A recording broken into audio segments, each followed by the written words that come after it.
Indian cinema ఇప్పుడు pan India నుంచి pan వరల్డ్స్గా పరుగులు పెడుతోంది. ఇలాంటి టైంలో ఒక ఆసక్తికరమైన చర్చ స్టార్ట్ అయింది.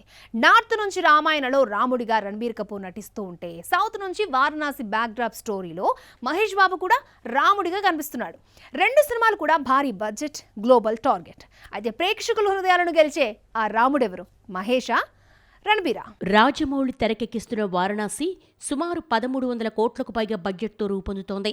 ఈ పాన్ వరల్డ్ అడ్వెంచర్లో మహేష్ బాబు రుద్ర పాత్రలో నటిస్తున్నాడు.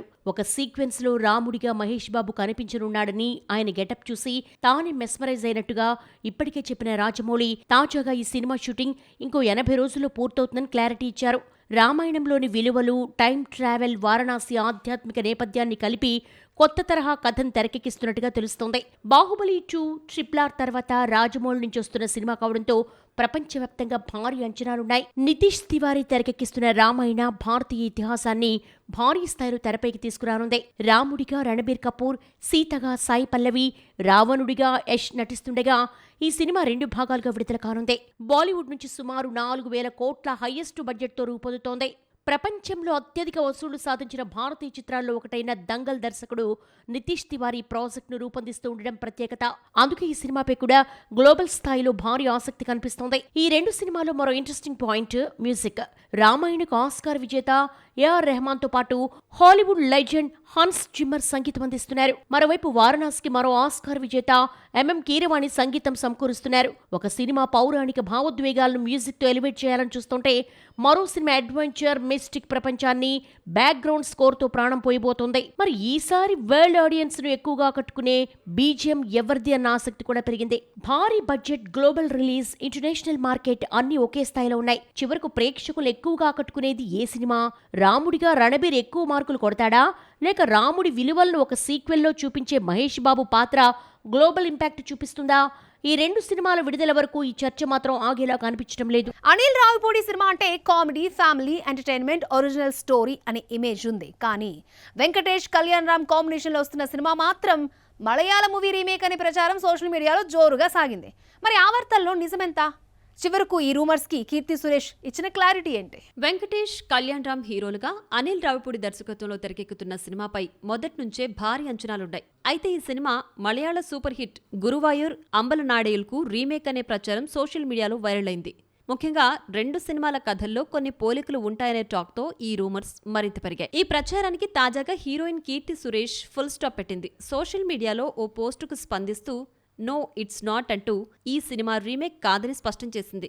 దీంతో ఇది పూర్తిగా ఒరిజినల్ కథతో తెరకెక్కుతున్న ఫ్యామిలీ ఎంటర్టైనర్ అని మరోసారి క్లారిటీ వచ్చింది. ఇప్పటికే షూటింగ్ కూడా శరవేగంగా కొనసాగుతోంది. అనిల్ రావిపూడి ఇప్పటి వరకు తెరకెక్కించిన సినిమాలన్నీ ఒరిజినల్ కథలే. అందుకే ఈసారి రీమేక్ వార్తలు రావడం కూడా ఇండస్ట్రీలో చర్చగా మారింది. ఇప్పుడు కీర్తి సురేష్ క్లారిటీతో ఆ రూమర్స్ కు చెక్ పడింది. వెంకటేష్, కళ్యాణ్ రామ్, కీర్తి సురేష్, కృతి శెట్టి కాంబినేషన్లో తెరకెక్కుతున్న ఈ చిత్రం 2027 సంక్రాంతి టార్గెట్ గా సిద్ధమవుతోంది. ఇప్పుడు అందరి దృష్టి కథ ఎలా ఉండబోతోంది, అనిల్ రావిపూడి ఈసారి ఎలాంటి ఫ్యామిలీ ఎంటర్టైనర్ ను తీసుకొస్తున్నాడు అన్న దానిపైనే ఉంది. ఒకప్పుడు సీక్వెల్ అంటే నిజంగా అంత పెద్ద కథ ఉంటేనే వచ్చేది. ఇప్పుడు హిట్ పడితే చాలు పార్ట్ 2, పార్ట్ 3, యూనివర్స్ అంటూ వరుస ప్రకటనలు వచ్చేస్తున్నాయి. స్టార్ హీరోలు కూడా కొత్త కథల కంటే సీక్వెల్స్కే ఎక్కువ ఇంపార్టెన్స్ ఇస్తున్నారు. మరి ఇది సేఫ్ గేమా, లేక కొత్త కథలపై నమ్మకం తగ్గిపోతుందా? దర్శకులు, హీరోలు ఇప్పుడు రిస్క్ తీసుకోవడానికి భయపడుతున్నారా? ప్రస్తుతం టాలీవుడ్ లో సీక్వెల్స్ ట్రెండ్ పీక్స్ లో ఉంది. Prabhas Salaar 2, Pawan Kalyan OG 2, Rajinikanth Jailer 2, Karthi hit universe, ఇలా స్టార్ హీరోస్ అందరూ ఇప్పటికే సక్సెస్ అయిన బ్రాండ్స్ నే కొనసాగిస్తున్నారు. నిర్మాతల కోణంలో చూస్తే ఇది సేఫ్ బిజినెస్. అందుకే స్టార్ హీరోలు కొత్త కథల కంటే ఇప్పటికే ప్రూవ్ అయిన ఫ్రాంచైజీల వైపే మొగ్గు చూపుతున్నారు. దీంతో దర్శకులు కూడా కొత్త కథ రాయడం కంటే పాత కథను పొడిగించే పనిలో పడుతున్నారు. ప్రభాస్ చేస్తున్న సలార్ 2, కల్కి పార్ట్ 2 మాత్రం కథ డిమాండ్ చేసిన సీక్వెల్స్ గా కనిపిస్తున్నాయి. సలార్ లో ఖాన్సార్ రాజ్యం, దేవా వరదరాజు మధ్య అసలు సంఘర్షణను, కల్కిలో కల్కి అవతారం, మహాభారత కనెక్షన్ ను ఫస్ట్ పార్ట్ లో పూర్తి చేయకుండా 2వ భాగం కోసం ఉంచారు. అందుకే 2 సినిమాలపై అంచనాలున్నాయి. కానీ ఇప్పుడు ఇదే ఫార్ములాను చూసి ప్రతి సినిమాకి టు బి కంటిన్యూడ్ అంటూ సీక్వెల్ ప్లాన్ చేయడం ట్రెండ్ గా మారుతోంది. జైలర్ ఒక కంప్లీట్ స్టోరీతో ముగిసిన బ్లాక్ బస్టర్ సక్సెస్ తర్వాత వెంటనే జైలర్ 2ని అనౌన్స్ చేశారు. ఈసారి మోహన్ లాల్, శివరాజ్ కుమార్ తో పాటు ఎస్జే సూర్య, హృతిక్ రోషన్, విద్యా బాలన్ లాంటి కొత్త స్టార్స్ ని జోడిస్తూ పాన్ ఇండియా స్కేల్ ని మరింత పెంచుతున్నారు. స్టార్ కాస్టింగ్ తో ఓపెనింగ్స్ రావచ్చు, కానీ జైలర్ లో ఉన్న ఎమోషన్, సర్ప్రైజ్ ఫ్యాక్టర్ ను మళ్ళీ రిపీట్ చేయగలిగితేనే జైలర్ 2 అంచనాలను అందుకునే ఛాన్స్ ఉంది. ఓజీ స్టోరీలో ఇంకా చెప్పాల్సిన ఫ్లాష్ బ్యాక్, జపాన్ కనెక్షన్, గంభీర గతం లాంటి అంశాలు ఉండడంతో ఓజీ 2కి కథాపరంగా కొంత స్కోప్ ఉందనే అభిప్రాయం ఉంది. అయితే మరోవైపు మొదటి భాగం బాక్సాఫీస్ వద్ద భారీ అంచనాలకు తగ్గ స్థాయిలో కమర్షియల్ రన్ ఇవ్వలేదనే చర్చ కూడా ట్రేడ్లో ఉంది. ఇలాంటి పరిస్థితుల్లో సీక్వెల్ నిజంగా కథ కోసం వస్తుందా లేక ఫ్రాంచైజీ హైప్ ని కొనసాగించడానికేనా అనే ప్రశ్నలు వినిపిస్తున్నాయి. ఇక మరో సిరీస్ హిట్ 3లో నాని లీడ్ రోల్ కనిపించగా, హిట్ 4లో కార్తీ ఏసీపీ వీరప్పన్ గా లీడ్ రోల్లో కనిపించున్నాడు. దీంతో హిట్ యూనివర్స్ లో ఇంకా ఎన్ని సినిమాలు చూడాలనే విమర్శ కూడా వినిపిస్తోంది. ఒక హిట్ తో స్టార్ అవ్వడం కష్టం, కానీ ఆ స్టార్డమ్ ను నిలబెట్టుకోవడం ఇంకా కష్టం.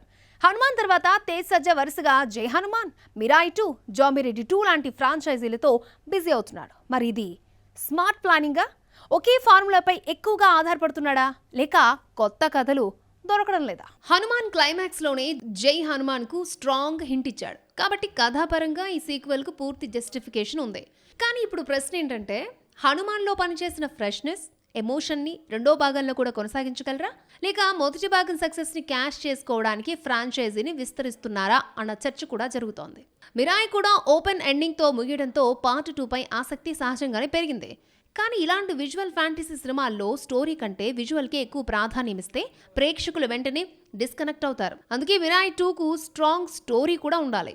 జాంబిరెడ్డి అప్పట్లో కొత్త జోనర్ కావడంతో క్లిక్ అయింది, కానీ ఇప్పుడు జాంబీ కాన్సెప్ట్ కొత్తది కాదు. అందుకే జాంబిరెడ్డి 2లో అదే ఫార్ములాను రిపీట్ చేస్తే సరిపోదు. ఫస్ట్ పార్ట్లో లేని కొత్త థ్రిల్, కొత్త కాన్సెప్ట్ తీసుకొస్తేనే ఈ ఫ్రాంచైజీ నిలబడుతుంది.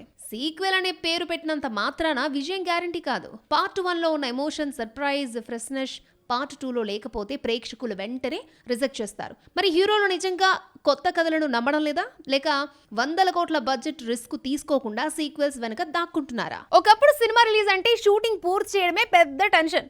ఇప్పుడు షూటింగ్ అయిపోయినా సెన్సార్ క్లియరెన్స్ మరొక పెద్ద ఛాలెంజ్గా మారుతుందా? భారీ బడ్జెట్ సినిమాలు వరుసగా సెన్సార్ చర్చలోకి వస్తూ ఉండడం అసలు సిబిఎఫ్సి మరింత స్ట్రిక్ట్ అయిందా లేక సోషల్ మీడియాలో వస్తున్న ప్రచారమే ఎక్కువ అనే చర్చ ఇప్పుడు హాట్ టాపిక్ అవుతోంది. సల్మాన్ ఖాన్ నటిస్తున్న మాతృభూమి సినిమాపై తాజాగా సెన్సార్ వివాదం సోషల్ మీడియాలో వైరల్ అయింది. సినిమా సిబిఎఫ్సి దగ్గర ఆగిపోయిందని, పలుమార్లు మార్పులు చేసినా సర్టిఫికెట్ రాలేదని ప్రచారం జరిగింది. అయితే దీనిపై సల్మాన్ ఖాన్ ఫిలిమ్స్ వెంటనే స్పందించింది. ఈ వార్తల్లో ఎలాంటి నిజం లేదని, ఇప్పటివరకు సినిమాను సెన్సార్ బోర్డుకు సబ్మిట్ కూడా చేయలేదని అధికారికంగా క్లారిటీ ఇచ్చింది. దీంతో సోషల్ మీడియాలో వచ్చిన ప్రతి వార్త నిజం కాదని మరోసారి తేలిపోయింది. సెన్సార్ కారణంగా రిలీజ్లు ఆలస్యమైన ఉదాహరణలు కూడా ఉన్నాయి. తలపతి విజయ్ జననాయగన్ సెన్సార్ ప్రక్రియలో కొన్ని అభ్యంతరాలు ఎదుర్కొన్న తర్వాతే క్లియరెన్స్ పొందింది. చివరకు ఏ సర్టిఫికెట్ వచ్చినా రిలీజ్ డేట్ పలుమార్లు మారింది. రాజకీయ నేపథ్యం, సెన్సిటివ్ కంటెంట్ ఉన్న సినిమాల విషయంలో సెన్సార్ బోర్డు మరింత జాగ్రత్తగా వ్యవహరిస్తోందన్న అభిప్రాయం ఇండస్ట్రీలో వినిపిస్తోంది. ఇప్పుడు పెద్ద ప్రశ్న ఏంటంటే, భారీ బడ్జెట్ సినిమాలకే సెన్సార్ సమస్యలు ఎక్కువగా వస్తున్నాయా? నిజానికి సినిమా బడ్జెట్తో సెన్సార్కు సంబంధం ఉండదు. కానీ దేశభక్తి, రాజకీయాలు, చారిత్రక సంఘటనలు, మతపరమైన అంశాలు, బయోపిక్స్ లాంటి సెన్సిటివ్ కంటెంట్ ఉన్న సినిమాలను మాత్రం సిబిఎఫ్సి మరింత లోతుగా పరిశీలిస్తుంది. అందుకే ఇలాంటి చిత్రాల్లో క్లియరెన్స్ ప్రక్రియ కొన్నిసార్లు ఎక్కువ సమయం తీసుకునే అవకాశం ఉంటుంది. అయితే సోషల్ మీడియాలో వచ్చే కామెంట్స్ మరీ ఎక్కువ అవడంతో ఫిల్మ్ మేకర్స్ అధికారిక ప్రకటన ఇవ్వక తప్పడం లేదు. బాక్స్ ఆఫీస్ లో అప్డేట్స్ ఏమన్నాయో చూద్దాం. పెద్ద ఇప్పుడు ఓటీటీలోకి రాబోతోంది. ఈ సినిమా డిజిటల్ స్ట్రీమింగ్ హక్కులను నెట్ఫ్లిక్స్ సొంతం చేసుకోగా జూలై 9 నుంచి తెలుగు, తమిళ్, కన్నడ, మలయాళ భాషల్లో స్ట్రీమింగ్ కానుంది. హిందీ వెర్షన్ మాత్రం ఆగస్టులో విడుదల చేయనున్నట్లుగా మేకర్స్ ప్రకటించారు. 25 ఏళ్ల క్రితం లగాన్తో ఇండియన్ సినిమాకు కొత్త దిశ చూపించిన అమీర్ ఖాన్, అశుతోష్ గోవారికర్ కాంబో ఇప్పుడు మరొకసారి చేతులు కలపబోతోంది. లల్కార్ పేరుతో క్రికెటర్ లాలా అమర్నాథ్ జీవిత స్ఫూర్తితో ఈ స్టోరీ ఉంటుందని బాలీవుడ్ టాక్. 15 ఏళ్ల విరామం తర్వాత బాలీవుడ్ నటి సెలీనా జైట్లీ మళ్ళీ ఫుల్ లెంత్ రోల్లో వెండితెరపైకి రాబోతోంది. 2011లో కన్నడ చిత్రం శ్రీమతి తర్వాత సినిమాలకు దూరమైన ఆమె ఇప్పుడు స్వామి వివేకానంద శిష్యురాలు సిస్టర్ నివేదిత జీవిత స్టోరీ ఆధారంగా తెరకెక్కుతున్న బయోపిక్ లో నటిస్తోంది.